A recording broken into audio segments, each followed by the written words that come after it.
tonight. Laura. Hey, Sean, thanks so much. Fantastic show. I am Laura Ingraham, and this is the Ingraham Angle.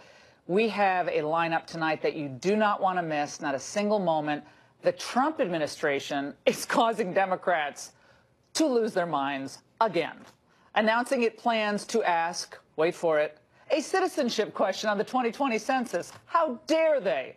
Plus, a beloved figure on the left is revealing what we already know and what we know that liberals think deep down about guns and the Second Amendment. And the PC mob puts one of America's most important historic figures at the top of its target list. But first, the all but forgotten American tragedies. That's the focus of tonight's angle. When Donald Trump announced his candidacy, the media reacted with horror to this statement. When Mexico sends its people, they're not sending their best. They're sending people that have lots of problems, and they're bringing those problems with us. They're bringing drugs, they're bringing crime, they're rapists, and some, I assume, are good people. While many, some at least, quibbled with the formulation the president made there, they knew what he basically meant. Maybe he shouldn't have singled out Mexico. People are coming from a lot of places doing us harm. And I'll tell you tonight, there is continuous and sad evidence to substantiate his claims of the underlying crimes. Every day in this country, there are fresh American tragedies to report on. American citizens brutalized, abused, murdered by illegal aliens. Yet most of these stories are buried at the back of the local metro sections in your local papers. And most of them are never heard on national news broadcasts. Well, the media, they're too busy doing what? They're capturing every utterance of a few specific porn stars. So tonight, we're going to report on a handful of these American tragedies. In San Diego, a Mexican illegal alien, Constantino Banda Acosta, after a night of drinking, was charged with running a stop sign and slamming into a family's vehicle. A little boy in the back seat of the vehicle suffered serious head trauma and now has cognitive issues. Acosta fled the scene. In addition to being an illegal alien, Acosta had been deported 17 times. Yes, 17. Last week, a judge declared a mistrial in his case because they couldn't establish if it was he or the illegal alien in the car with him who was actually behind the wheel at the time of the crash. Thankfully, he was turned over to federal custody following the mistrial. But given California's sanctuary state laws, I expect he's going to find his way back into the Golden State. And then this. In Fairhope, Alabama on Sunday, a twice-deported alien, Jose Luis Alonso de Leon, is accused of crashing his truck into a local woman who was on her bike, and they killed her. Alonso de Leon was also drunk. He, too, fled the scene of the crash. Authorities later found him in possession of a stolen gun and believe he's used 7 aliases in the past, so they're now investigating his criminal history. A law enforcement official and the sister of the victim will join us in just a few moments. And last Friday, in the suburbs of New Orleans, at 2 in the afternoon, this charmer sauntered into a Walmart. His name is Billy Yo Boudier Herrera. He allegedly approached a mother and her 2-year-old child with a machete. He told the mother if she didn't listen to his instructions, she and her child would die. He then tried to kidnap the infant. The mother resisted and hid with her baby behind the deli counter. Boudier Herrera then ran off and attempted to abduct another child from a shopping cart. Walmart employees and an off-duty officer ended up tackling him. He's charged with kidnapping, aggravated assault, and an immigration detainer has been placed on him. Look, I don't even have time to report on the other crimes that have percolated out there just in the last few days. Salvadoran illegal immigrant, a traveling pastor, no less, charged just last week with enticing a 14-year-old girl in Virginia to record sexually explicit videos of herself. Investigators believe this freak may have victimized many others. Or the Guatemalan, twice deported illegal who allegedly raped a teenage girl. He posted bail in February and escaped before ICE could detain him. Or the illegal in Dallas, who's charged with smothering a senior citizen and maybe, according to authorities, a serial killer. This only scratches the surface of crime committed on a daily basis by those who should have never been in this country in the first place. Every life lost, every child harmed, every woman abused are victims of not only the criminals who committed those crimes, but also of the government that allowed criminals to enter this country in the first place. And frankly, I'm sick of this argument. I don't really care what percentage of illegals in the United States commit crimes and what percentage doesn't. Even one American life lost at the hands of an illegal is too much. It is unacceptable.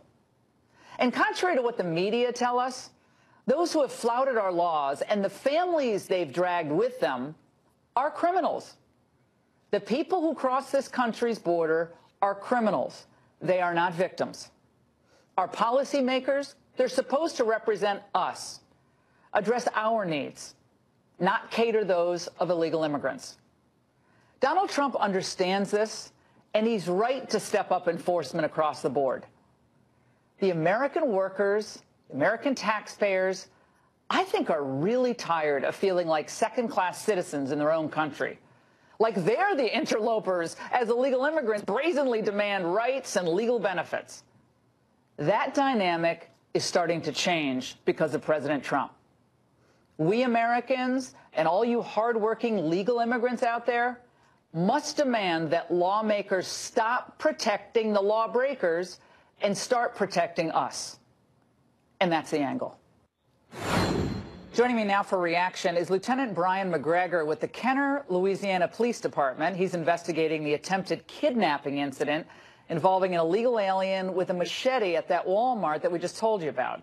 And in Alabama, Sandy Best, she's the sister of Amy Hawkins, who we just told you was allegedly killed by an illegal immigrant, Jose Luis Alonso de Leon, as she was cycling. And Baldwin County, Alabama DA Robert Wilters, who's prosecuting Ms. Hawkins' alleged killer. Let's start with you, Mr. Wilters. This broke my heart today to hear this story coming out of Alabama. I actually learned about it because one of my radio listeners called into my show and said a colleague of his is the actual husband of the victim in this case, and that he was distraught and devastated. And I said, well, I looked it up. I said, indeed, this happened. Tell us about this case and any more details that you've discovered. Well, Laura, thank you for having us on tonight, and I ask you and your listeners to please pray for Amy Hawkins' family as they go through this tragic time. It seemed that on Sunday at about 12:25 p.m., Amy Hawkins was riding her bicycle on one of our roads on the eastern shore near Fairhope and Daphne. And she was northbound, and the defendant in the case, Jose Luis Alonso de Leon, was heading southbound. He swerved around a car to pass and struck Ms. Hawkins, who was riding a bicycle. He did not stop, continued on, and was found a couple of miles away several minutes later. He was highly intoxicated at that time. When he was arrested by law enforcement, they also found a stolen pistol in the vehicle. We then have learned that through checking NCIC that he has at least 7 aliases, and according to ICE Immigration Enforcement, he was deported twice during 2014. It's a tragedy that should never have happened. Now, this should never have happened. Sandy, this is your sister. I cannot imagine what you are going through at this moment, and it sounds hollow to say that, but I am praying for you and your family and everything that you've gone through. And her 2 children, her husband, her entire family, you. If this thing could have been vetted and he could have been prevented from coming into this country, whether through a physical barrier or through, effective deportation, I mean, your sister would be alive. I just, like, words don't even convey. I am furious about these cases, and I am saddened and, I mean, as devastated as I could be without having known your sister. Yes, ma'am.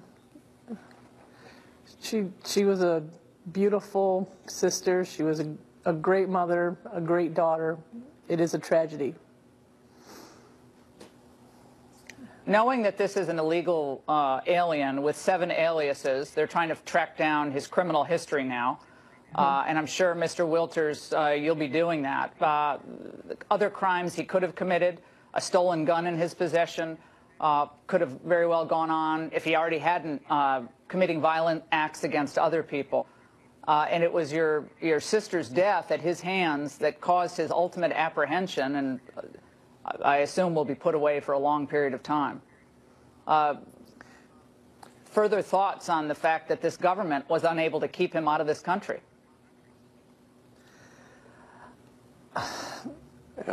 Laura, it's a tragedy. Thank you. Sandy? Go ahead, Sandy. Yes, it is a tragedy. Nothing's going to replace my sister, and I don't have the answers to that. I loved her, and yes, he should have been deported, and somehow we have to figure out a way that he wasn't able to come back in, that he wasn't able to drive a vehicle, that he wasn't able to drive drunk. I don't have the answers to that right now. I know is that my family is hurting over the whole situation. Let's talk to Lieutenant McGregor. The reason I wanted to bring these stories to the American people's attention tonight, Lieutenant McGregor, is because these aren't just names on a piece of paper. These Americans are personally devastated by this type of crime. And we almost had another situation unfold in Kenner in Louisiana, about 6 miles from New Orleans, on Friday. And one of our contributors here is from New Orleans. He brought this to my attention, Raymond Arroyo. Said, got someone with a machete in a Walmart trying to kidnap a little 2-year-old, and then goes on to try to kidnap someone else, another person who shouldn't have been in this country. This is madness. Lieutenant. Yes. Lieutenant McGregor, your thoughts about this case now as it stands? How did he get into this country? He was deported twice, at least, we understand. That's still things that we're looking into. We know on Friday at 2 p.m. he entered into Walmart through the garden center. He approached the deli section of the store, engaged a female that had a 2-year-old in a grocery cart. He threatened that female. He also threatened the life of a child as well. He also put his hand on his side to indicate that he had a sheath, a machete on his side. That female asked for help. He reached to grab that child, and like any mother would, she fought for her child and grabbed her child from that cart, and proceeded to get that child on the other side of that deli counter. They had some Walmart employees as well as citizens and everybody else that engaged the suspect. He ran back into the meat poultry section of the store. He drew that machete. He swung it at employees who created distance, which allowed him to get back up into the deli section where another unexpected mother who was coming through with a infant strapped into the grocery cart, he tried to grab that child while he was still armed with a machete. Oh, my God. Like any other mother would, she fought for her child as well. Employees that was there, in addition to a Kenner police officer that was off duty, that was working a police detail at the location, they engaged the suspect, got him down on the ground, handcuffed him, and took him into custody as well. That's great. Those Walmart employees and the off-duty officer tackled him ultimately by walking into a Walmart with a machete. And Lieutenant McGregor, didn't you also worked on a case 3 years ago, as I seem to recall, involving I think it was Herman Rivera, who raped a 10-year-old girl, another illegal immigrant. Was that you on that case? I've had many cases. I mean, we just finished up a murder with a dismemberment. If you look on the news, it was just recently reported that we have a conviction for second-degree murder in addition to obstruction of justice in reference to the, a murder that happened here in Kenner in which an individual's body was cut up and dismembered and thrown in St. John Parish. Well, and Kenner is a very safe community. For the most part, you have incredible policing, incredible retention, recruitment, keeping the community safe. And the community in Alabama we were talking about is also a very safe community. But New Orleans itself is a sanctuary city, correct? And you have bleed through from New Orleans into your community. Mitch Landrieu is worried about, tearing down statues in the middle of the night. That's his big focus. But meanwhile, illegal immigrants are able to, make their way into your community. I want to ask both of you, law enforcement, how important is it for local authorities to cooperate with the federal government on this immigration issue and to get these people imprisoned and then out of the country? We'll go back to you, Mr. Wilton. Well, it's very important, Laura, and in the last year, there's been tremendous cooperation between local law enforcement and immigration authorities, where for 8 years we didn't have it.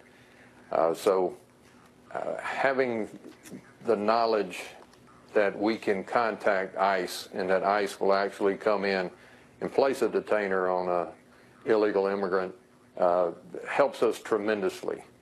There's still some more kinks in it that have to be worked out, but the cooperation that we've had in the last year has just been tremendous. Well, we have entire communities in the United States that are refusing to cooperate, entire state of California refusing to cooperate with federal officials, endangering the lives of Californians because individuals in the country illegally, violent criminals are released, they go on and they create and more havoc for the American people and legal immigrants. I want to close with Sandy. Sandy, if you could say anything to, immigration officials, the government, given the fact that you've lost your sister just a few days ago, out for a beautiful bike ride on a beautiful day. She should be here enjoying her family tonight. She's an incredible person. As an American citizen, what would you say? Let's figure a way out to fix the system. We need to fix the system so that these type of tragedies don't happen to other families.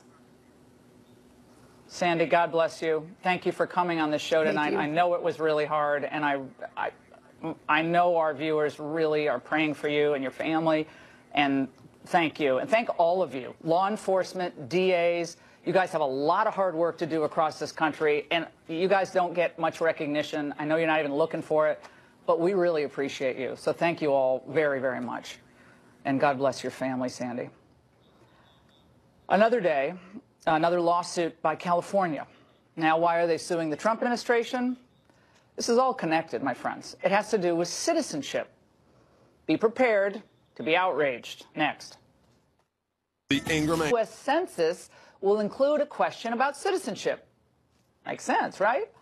It seems perfectly reasonable for the U.S. government to want to know how many citizens live in this country. Here's how far left immigration advocates reacted to the news. What the Trump administration is trying to do is to weaponize the census so that they can use it to undercount people in California and other states with high immigrant population. The federal government, including President Trump, has to justify why he would be weakening any type of census count or census standards. He needs to uphold the rule of law. It's very clear what this administration is trying to do. They're trying to instill fear in the immigrant community. I love the comment about the rule of law. That's rich. And naturally, the California Department of Justice filed a lawsuit against the Trump administration. It's at least the 27th time the Golden State has sued the Trump administration, including over DACA, the travel ban, the border wall. Pretty much any time the Trump administration burps, they get a lawsuit by California. To debate this census controversy is California Congressman Brad Sherman, who's a Democrat. Congressman, first of all, I want to say thank you for joining us. We invite Democrats on pretty much every night, and most decline. So thank you very much. We love having a spirited conversation about these issues. Okay, here's my quick question. First question. Laura, it's good to be with you. Fantastic. But first, I need to correct the beginning of your show. Oh, I love how, no, we're not correcting that. We'll get to that in a second. I want to president. focus on this first, and then we're going to get to, you can worry about correcting me later, but let's keep this focused on citizenship. Why are Democrats afraid of the U.S. government determining how many illegal immigrants are in the United States? Well, first of all, this census question has nothing to do with how many illegal immigrants are in the United States. They don't ask whether you're an illegal immigrant. I they know ask that, whether you're Congressman. an immigrant. It's a separate question. Second, we want to know so how there many is people no are attempt citizens in this and to determine that. non-citizens. Okay. We want to know who is a citizen and a non-citizen. And the purpose of this is clear. The purpose of this is to suppress not only immigrants from responding, but anybody who's got a cousin who's an immigrant. The studies have shown from the Census Department last year, under Trump administration, that this question will depress responses. This is a two-part approach. First, create incredible fear, the way the beginning of your show did, in immigrant communities. Castigate them, call them rapists and murderers, create an atmosphere. So Congressman, so you're defending, are you defending the criminals that I talked about at the beginning of the show? Is that what you're doing, sir? You're defending the rapists, the child abusers, the murderers, the fentanyl traffickers. Really? Is that what you want to come on the show? Because I'll debate that morning, noon, and night. Let's do an hour on El Gordo, who tried to poison millions of New Yorkers with fentanyl. Let's talk about El Gordo. I mean, honestly, if this is where the Democrats just lose the American people. You are more worried about illegal immigrants than the legal residents of your own communities, time and again. And now you don't want us to know how many non-citizens any chance are in I'll the get a state word of in California. edgewise? And that's another tactic. Yes, you can. But don't start coming on the show and saying, I want to correct what you said in the first segment. What I said in the first segment is factual. We have a criminal alien problem in the United States, and your state is a sanctuary disaster. That's the problem. Go ahead. Laura. Can you breathe? Go ahead. You came on and you showed the president saying that most immigrants, especially from Mexico, are rapists and murderers. He didn't say most. You know that's statistically false. He didn't say the word most. You tell me where he said most. He didn't. He said they're rapists and murderers, and some, he listed it at the third category. First category, rapist. Second category, murders. And then a footnote to indicate that a few were good people. That's what the president said. But what did the beginning of your show say? You put up picture after picture of terrible criminals who happen to be people of color. It's like now, with why abortion. don't you don't you like to see have the baby in the womb? You don't want the truth. See, I'm here to tell the truth. You're here to tell a fantasy Laura, any chance I can get a word in edgewise? Every illegal immigrant is like a valedictorian rescuing a puppy or a cat from the tree. That's your story. My story is the American victims out there who you and so many Democrats never pay attention to. And of course, there are good people who are working in hotels. Laura, why do you invite me on the that. show if I'm not allowed to say anything? No, because I will not Laura, allow a falsehood to stand on this show. But go ahead. The falsehood is that immigrants are disproportionately criminal. There are 11 million people in this country without documents, and your crack staff found pictures of some who are terrible criminals. How do we know how many are here? We have pretty good estimates. Where do we get the estimates? You can't certainly send out a questionnaire and find out how many immigrants there are without documents in this country. The purpose of that is to destroy the census. We have very good estimators. Look, you're talking about a country that has an intelligence worldwide. We certainly can come relatively close to determining how many there are. And look, you want to say 10 to 12? Go right ahead. I'm saying 11. You say 10 to 12. Pick your own number. I don't think anybody knows how many illegal immigrants in the country. It's like 12 can I get a million word forever. in edgewise here? I mean, we don't know how many. That's one of the points we're making here. Citizens versus non-citizens. We certainly can't find out through the census. The purpose of the census question is to destroy the census by getting people not to return their questionnaires.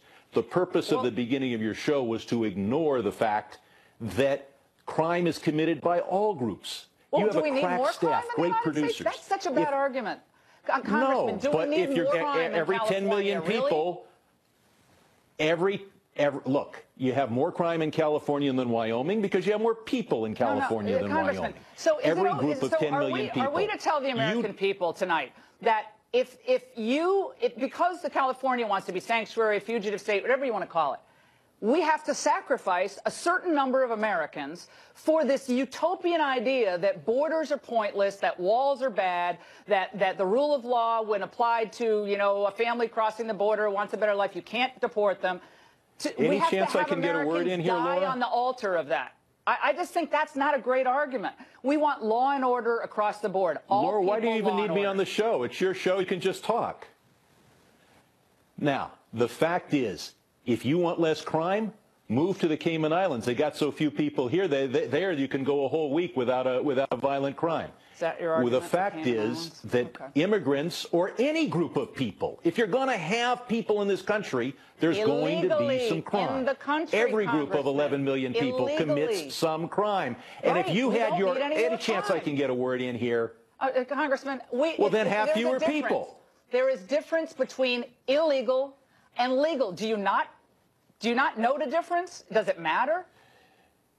Any chance I can get a word in. The fact is, your show created the image. During a pause. The census has routinely throughout its history asked questions about citizenship status, has it not? And the American survey. That's not true. They stopped in 1950.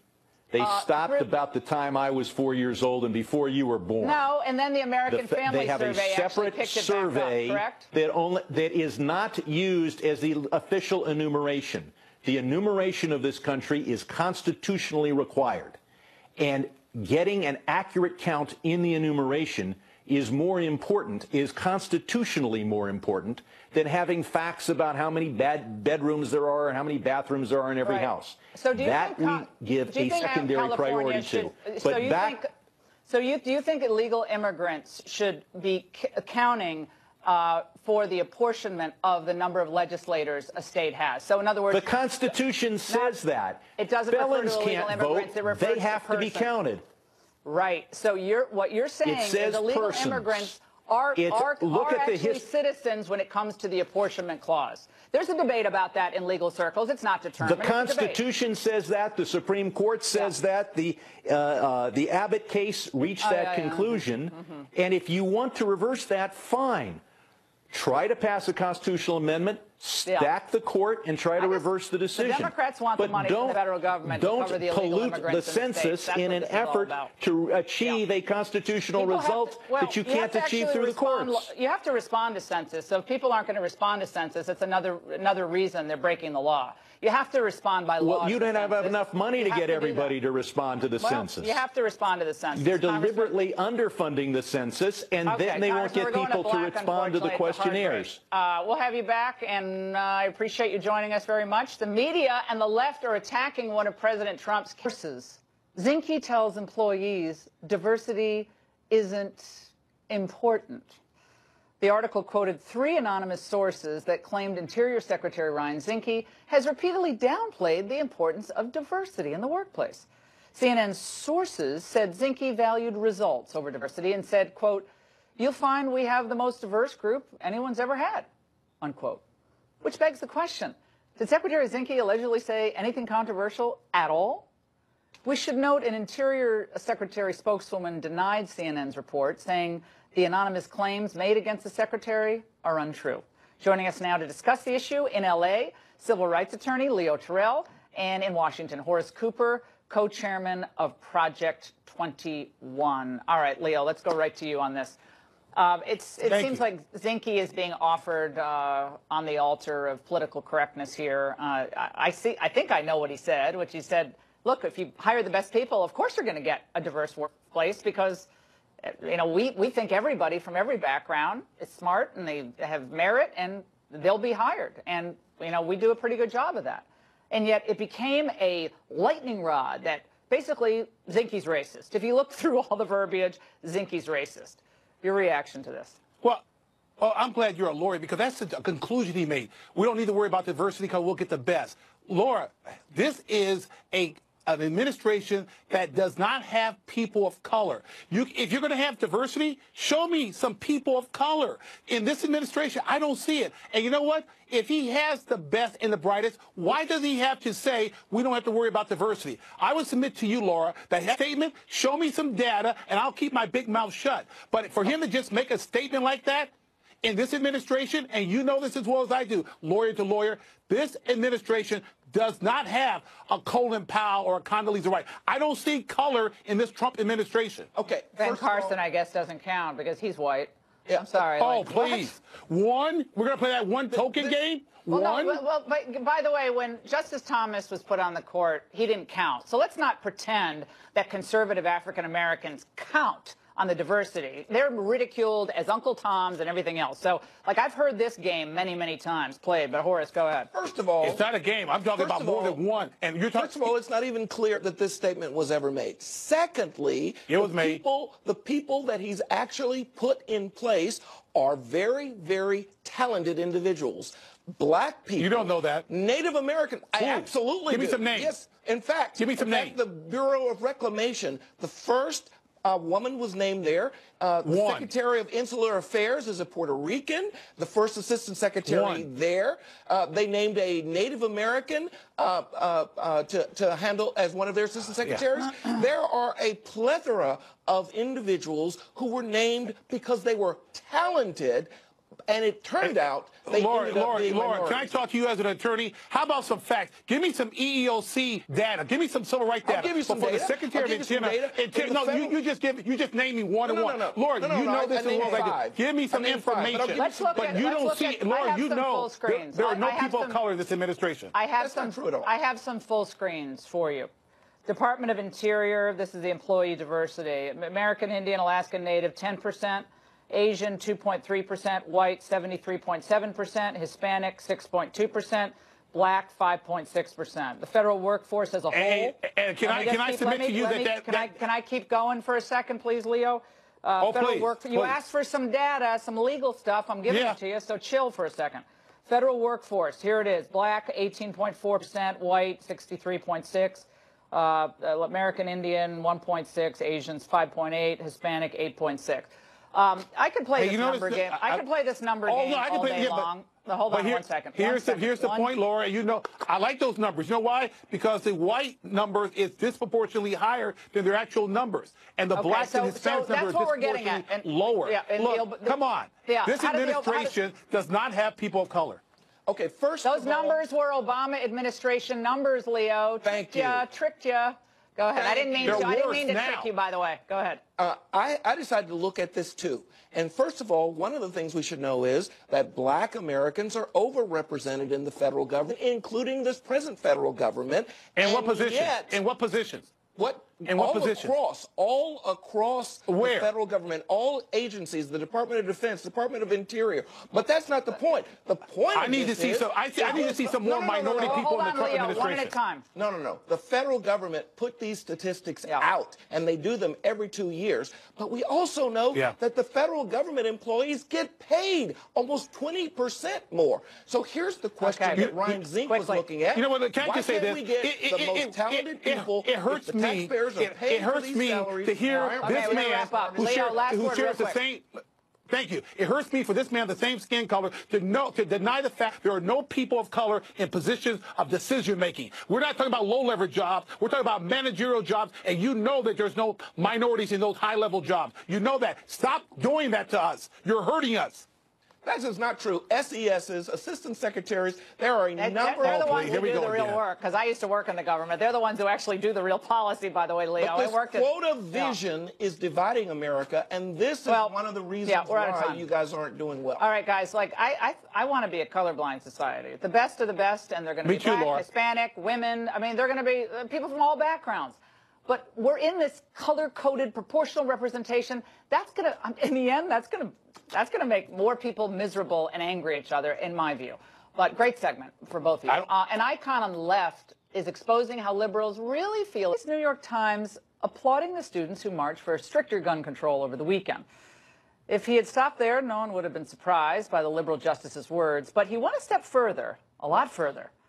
And he argued that demonstrators, quote, should demand a repeal of the Second Amendment. Joining me now for reaction from New York is Monica Crowley, Senior Fellow at the London Center for Policy Research, and with me in the studio here, Democratic strategist Joel Payne. Okay, Joel, lay it on me. So now we're going right to what we all thought all along, which is they want to, get rid of the Second Amendment. Listen, I completely understand. The NRA is on the retreat, and they want to make a 97-year-old former Supreme Court justice and a bunch of 18-year-old kids the new boogeyman. The Supreme Court Justice Stevens actually made reasonable arguments. He said, look at the original intent of what the Second Amendment was supposed to be. Heller in 2008 changed that. You're a lawyer. You know that. You know that Heller fundamentally changed what the Second Amendment was supposed to be. Well, I think the justice was making a reasonable argument. Well, Justice Scalia, we're not going to get into the legalese here, but Justice Scalia confirmed what I think most of us knew, is that the Second Amendment today is kind of meaningless if it's not an individual right. So we affirm that the Second Amendment, the right to keep and bear arms, was an individual right. Monica, this is what a lot of us believed all along, that the left wanted to go for the guns, they wanted to take the Second Amendment.